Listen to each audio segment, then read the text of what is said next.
Today's my 425th day on the road. I spent 2 months in London this summer, and it was a city of firsts for me. I did my first live television interview there, and the first stories written by other publications about me and my journey were published while I was there. I sold episode 1 to a travel website, and I celebrated my first full year on the road, all while in London. And one day, while writing in a cafe, a complete stranger came up to me and asked me if I was the photographer Travel Tall.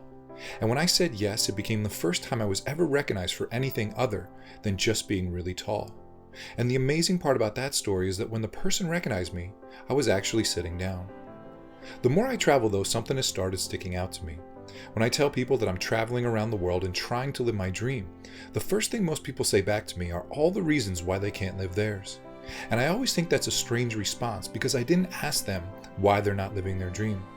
And I can tell you from firsthand experience that trying to live your passion is going to be the hardest thing you will ever do in your life. And there's always going to be a million reasons not to do it. One of the biggest things I've noticed since I've started pursuing mine is that most people have no idea who they are and what makes them tick. They've never taken the time to invest in themselves, and they never followed their curiosity. And if they have, they've given up the first time an obstacle appears. But what I've learned is that when things get difficult and seem impossible, that's the time when things really start getting good. That's the magical place where you get to know your true self. And the reason I'm still here doing this on day 425 is because of something I said in the first episode I ever filmed. All the hard work I'm putting in while most others are sleeping looks a lot like choice instead of chance. I don't believe in luck or wishing for things or having a bucket list that I'll get to someday down the road. I still don't know if I'll be able to circle the globe and turn my creative ideas into a full-time career before my life savings runs out. And at this exact moment, as I begin to head towards Russia, then China, I have no idea how I'll get from Asia to Australia, then from Australia to one of the Americas. And with that comes a lot of fear, and I still battle against a ton of self-doubt. Some days I doubt that I can take the photos, I doubt that I can create the films, I doubt that I can write the stories, I doubt that I can be open and vulnerable and rise to the occasion each time an obstacle appears. But I'm learning how to deal with those fears and doubts, and I'm finding ways to use them to my advantage. I'm certainly not the most talented writer, filmmaker, or photographer by any means, but I'm honest, I speak from my heart, and I'm not afraid to take the risks required. I think Julia Cameron, the author of The Artist's Way, sums up what I'm getting at when she wrote, "Very often audacity, not talent, makes one person an artist and another a shadow artist, hiding in the shadows, afraid to step out and expose the dream to the light, fearful that it will disintegrate to the touch."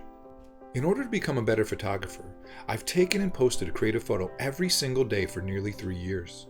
And every night during the first year of doing that, I would delete all the photos I had taken earlier that day, so I wouldn't get complacent and use a photo from that day the next day. That process forced me to get up before the sunrise, before the 2 jobs I was working started, and go for walks that I wouldn't have otherwise taken, so I could hone my artistic eye. And now it's becoming second nature. Photography, though, has never been about shutter speed, aperture, or ISO to me, and I've always liked what American photographer Minor White said about it. He said, "No matter how slow the film, spirit always stands still long enough for the photographer it has chosen." And since day one, I've just tried to remember that line and align myself with my internal creative compass and let the rest happen naturally. Most of the time when my writing, filming, and photos are at their best, it doesn't even feel like I'm the one doing it. It's almost as though something else has taken over and is doing all the work. The only contribution I make is by showing up and believing day after day after day.